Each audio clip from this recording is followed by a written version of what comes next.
तो फाइनली दोस्तों आप सभी को जिस वीडियो का इंतजार था, जिस वीडियो को आप सभी को बहुत से कमेंट आए थे, फाइनली वीडियो आ चुके हैं। जस्ट तो फाइनली कक्षा 12वीं का आपका जो अर्धवार्षिक का जो फसल उत्पादन 19-17 का अभी आपका जो दोपहर 1:30 बजे से आपका जो अर्धवार्षिक का जो पेपर होने वाला है, उसमें आपको कौन कौन से क्वेश्चन पर क्या ना उसकी कंप्लीट जानकारी मैं आपको यहाँ पर 20 की 20 पूरे प्रश्न बताने वाला हूँ। तो वीडियो बहुत ही इंपॉर्टेंट है, इसलिए वीडियो वास्ते बने रहेगा। और अगर आप चैनल पर पहली बार विजिट करो तो चैनल को सब्सक्राइब कर लो और वीडियो को लाइक करो। आपका भाई आपके लिए इतनी मेहनत कर रहा है तो वीडियो को लाइक करना बनता है। और एक अच्छा प्यारा सा आप अपने मेरे लिए यहाँ पर आप कमेंट कर सकते हो कि आप यहाँ पर फटाफट कमेंट करके बताओ आप यहाँ पर जो रुपए से क्लासेस आपके लिए कितना फायदेमंद, आप यहाँ पर कमेंट करके बताओगे। यहाँ पर हम बात करें कक्षा 12वीं का जो अर्धवार्षिक का जो अभी आपका जो फसल उत्पादन उद्देश्य सत्र का आपका यहाँ पर पेपर होने वाला है, उसकी मैं कंप्लीट जानकारी बताने वाला हूँ। और सभी अगर अभी तक आपने बोर्ड एग्जाम स्पेशल चैनल को सब्सक्राइब नहीं किया तो बोर्ड एग्जाम स्पेशल चैनल को सब्सक्राइब जरूर कर लीजिएगा, क्योंकि बोर्ड एग्जाम स्पेशल चैनल आप सभी के लिए इंपॉर्टेंट चैनल, तो बोर्ड एग्जाम स्पेशल चैनल को सब्सक्राइब जरूर कीजिएगा। तो आइए बिना टाइम वेस्ट किए मैं आपको यहाँ क्वेश्चन बताता हूँ, आप उन्हें नोट करना शुरू कीजिए। तो यहाँ पर मैं आपको फटाफट क्वेश्चन बताते जाऊंगा, अब उन्हें नोट कर लीजिएगा। तो यहाँ पर आपका जो फर्स्ट चैप्टर है जल निकास, उसमें जो आपको पहला क्वेश्चन तैयार करना है, जल निकास से आप क्या समझते हैं, इसका महत्व बताइए। आपका ये जो फर्स्ट चैप्टर है उसमें से आपको टोटल 5 नंबर के क्वेश्चन पूछे जाएंगे, जिसमें एक 4 नंबर का होगा और एक ऑब्जेक्टिव होगा। तो यहाँ पर थोड़े दीर्घ उत्तर प्रश्न आपको पढ़ना पड़ेगा। तो यहाँ पर आपका जो पहला क्वेश्चन आपको तैयार करना है, जल निकास से आप क्या समझते हो, इसका महत्व बताइए। अब यहाँ पर मैं आपको फटाफट बताऊंगा, अब यहाँ पर यूं मत कहिएगा कि सर आप धीरे बोलिए, अभी अपने पास ज्यादा समय नहीं है, बाद में हम अच्छे से समझेंगे। दूसरा क्वेश्चन क्या है, जल निकास की 4 आवश्यकताएं लिखिए। उसके बाद तीसरा क्वेश्चन है जल निकास की परिभाषा, जैसे कि यहाँ पर अभी मैंने बताया वही है जल निकास की परिभाषा। जल निकास की कोई 3 प्रणालियों को समझाइए। अब यहाँ पर जल निकास की कोई 3 प्रणालियां इंपॉर्टेंट है, ठीक है। जल निकास की पहली परिभाषा तो आप पहले प्रश्न से तैयार कर लोगे, ठीक है। उसके बाद आपको यहाँ पर सिंचाई एवं जल निकास में अंतर लिखे, मोस्ट इंपॉर्टेंट क्वेश्चन है, जरूर पढ़ लीजिएगा। जल निकास और सिंचाई में अंतर याद करना है, साथ ही आपको पृष्ठीय जल एवं जो भूमिगत जल है उसमें भी आपको अंतर याद करके जाना है। उसके बाद जो प्रश्न 6वां है, जल निकास को प्रभावित करने वाले 4 कारकों का वर्णन कीजिए। तो जल निकास को प्रभावित करने वाले 4 कारकों का आपको यहाँ पर वर्णन करना है। उसके बाद आपका जो दूसरा चैप्टर है पादप पोषण, उसमें जो पहला क्वेश्चन आपको तैयार करना है, पादप पोषण की परिभाषा तथा पोषक तत्वों की अनिवार्यता की 3 कसौटी लिखिए। मोस्ट इंपोर्टेंट क्वेश्चन है, पूछा जाता है पोषक तत्वों की अनिवार्यता की 3 कसौटी लिखिए। और पादप पोषण में पोषक तत्वों की अनिवार्यता की कोई 3 कसौटी तो मोस्ट इंपोर्टेंट है, ठीक है। उसके बाद दूसरा क्वेश्चन है मृदा में पोषक तत्वों की प्राप्ति के 3 कारण या यूं कहिए कि 3 साधन लिखकर उनका संक्षिप्त वर्णन कीजिए। उसके बाद मृदा में पोषक तत्वों की हानि के 3 कारण लिखकर उनका संक्षिप्त वर्णन कीजिए। उसके बाद आपको यहाँ पर प्रश्न 4 है, पौधों में नाइट्रोजन की कमी के लक्षण लिखिए। उसी प्रकार फास्फोरस कमी के लक्षण बताना है। पौधों में पोटास की कोई 4 प्रभाव लिखिए। उसके बाद 7वां क्या है, एकीकृत पोषक तत्व प्रबंधन प्रणाली का महत्व लिखिए, ठीक है। उसके बाद तीसरा चैप्टर आपका खाद, उसमें जो पहला क्वेश्चन आपको तैयार करना है, कंपोस्ट तथा वर्मी कंपोस्ट में अंतर लिखिए। तो पहला अंतर तो आप कंपोस्ट तथा वर्मी कंपोस्ट की परिभाषा बता सकते हो, ठीक है। उसके बाद दूसरा क्या है, खाद एवं उर्वरक में अंतर लिखिए। मोस्ट इंपॉर्टेंट क्वेश्चन है, पूछा जाता है खाद और उर्वरक में अंतर पूछा जाता है, ठीक है। उसके बाद आपको यहाँ पर हरी खाद किसे कहते हैं, केचुआ खाद किसे कहते हैं, नाडेप की परिभाषा लिखिए। तो यहाँ पर फटाफट कमेंट करके आपको बताना है कि किसान का सच्चा मित्र किसे कहा जाता है, सभी यहाँ पर कमेंट करके बताओ। और हरी खाद, केचुआ खाद और नाडेप की परिभाषा लिख लीजिएगा, ठीक है। और यहाँ पर आपको हरी खाद के महत्व लिखना है। उसके बाद जो प्रश्न 5 है, जैविक खाद किसे कहते हैं, इसके 2 महत्व आपको बताना है, ठीक है।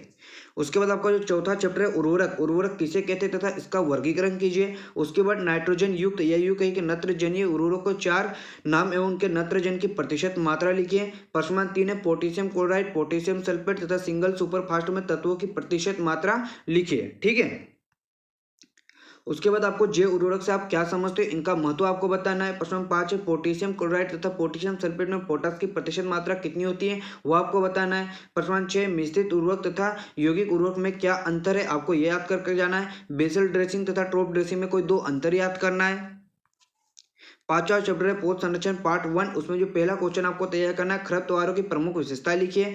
फिर आपको खरपतवार की जो लाभ है वो भी याद कर लेना है। प्रश्न 2 है, खरपतवार से आने वाली हानियां याद करना है। प्रश्न 3 है, फसल संबंध के आधार पर खरपतवारों का वर्गीकरण कीजिए। उसके बाद यहाँ पर आपको किन्हीं 2 नींदनाशकों के नाम बताना है। प्रश्न 5 है, खरपतवारों का उचित उदाहरण देते हुए वर्गीकरण लिखिए। प्रश्न 6, बीज पत्र के आधार पर खरपतवारों का वर्गीकरण उदाहरण सहित लिखिए। फिर 4वां चैप्टर है आपका पोष संरक्षण पार्ट 2, उसमें जो पहला क्वेश्चन तैयार करना है, कपास के 2 हानिकारक कीटों के नाम, साधारण नाम उनके वैज्ञानिक नाम। प्रश्न 2, गेहूं की फसल में किन्हीं 2 रोगों के नाम, उनके रोग जनक सहित जनित लिखिए। प्रश्न 3 है, गन्ने के 2 प्रमुख रोगों एवं 2 कीटों के नाम बताना है। बैगन की फसल के 2 प्रमुख कीटों के नाम तथा रोगों के नाम बताना है। किन्हीं 2 कीटनाशकों के नाम लिखिए। प्रश्न 7 है, धान की खेती का वर्णन निम्नलिखित शीर्षकों में कीजिए। उसी प्रकार सोयाबीन की खेती, अरहर की खेती, यहाँ पर जो आपको यहाँ पर पॉइंट दिए गए उनके आधार पर इनका वर्गीकरण करना है। मोस्ट इंपॉर्टेंट क्वेश्चन है। मूंग की खेती, उड़द की खेती। फिर 8वां चैप्टर फसल की खेती का अध्ययन पार्ट 2, गन्ना की जो खेती उसका निम्नलिखित शीर्षकों में वर्णन कीजिए। उसी प्रकार गन्ने की पेड़ी से आप क्या समझते हो, इसके लाभ एवं हानियां बताना है। चने की खेती संबंध में निम्नलिखित जानकारी दीजिए। मटर की खेती का है यहाँ पर आपको बताना है। फिर 9वां चैप्टर मशरूम की खेती, उसमें जो पहला क्वेश्चन तैयार करना है, मशरूम किसे कहते हैं। तो मशरूम आप सभी ने देखा होगा बरसात के दिनों में जो होता है, वर्षा ऋतु में जो आप यहाँ पर कूड़े कचरों पे देखोगे एक छत्ता नुमा आकृति का एक जो पौधा निकल जाता है, उग जाता है, उसको हम मशरूम कहते हैं। ठीक है। मशरूम कितने प्रकार का होता है, नाम लिखिए। मशरूम का वैज्ञानिक नाम यहाँ पर फटाफट कमेंट करके बताओ कि मशरूम का वैज्ञानिक नाम क्या है, फटाफट यहाँ पर कमेंट करके बताओ। उसके बाद जो स्पान की जो परिभाषा वो लिखना है। ठीक है। उसके बाद 10वां चैप्टर अलंकृत बागवानी किसे कहते हो, तो अलंकृत बागवानी के महत्व आपको बताना है। प्रश्न 2 है अलंकृत बागवानी के क्षेत्र को बढ़ाने के लिए सुझाव या उपाय दीजिए। प्रश्न 3 है भारत के प्रमुख शोभकारी उद्यानों के नाम एवं उनके स्थान लिखिए।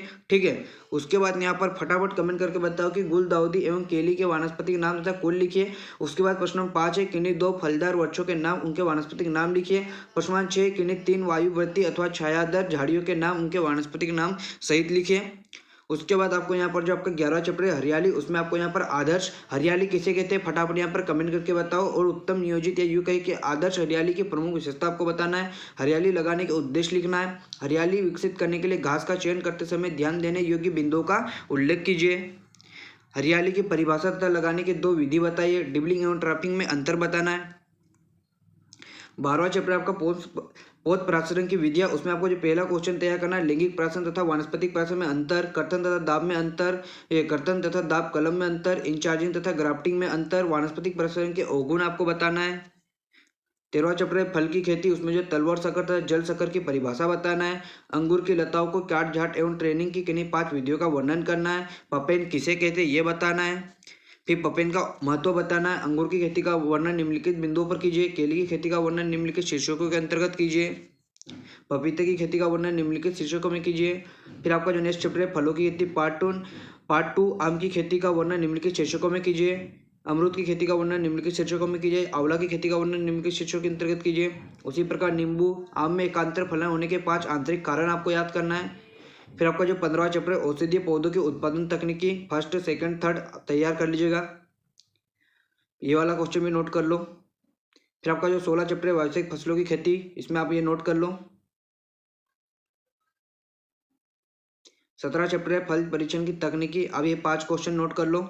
तो अगर आपको इनका सॉल्यूशन देखना है तो ये मैंने इसके सॉल्यूशन वीडियो की जो लिंक है आपको यहाँ पर डिस्क्रिप्शन दे दी। अगर आप इसका सॉल्यूशन देखना चाहते हो तो आप यहाँ पर लिंक आपको डिस्क्रिप्शन मिल जाएगी, आप जाकर देख सकते हो। अगर इसका पीडी डाउनलोड करना चाहते हो तो आप टेलीग्राम चैनल रूपेश क्लास पर जाकर डाउनलोड कर सकते हो। इसके अलावा कोई डाउट या क्वेश्चन है तो हम इंस्टाग्राम पर आकर डीएम कर सकते हो। इंस्टाग्राम पर हमें फॉलो जरूर कर लीजिएगा और टेलीग्राम चैनल को ज्वाइन जरूर कीजिएगा। इसके अलावा कोई डाउट या क्वेश्चन है तो मैं यहाँ पर आप यहाँ पर कमेंट कर सकते हो, नहीं तो आप इंस्टाग्राम पर आकर मैसेज कर सकते हो।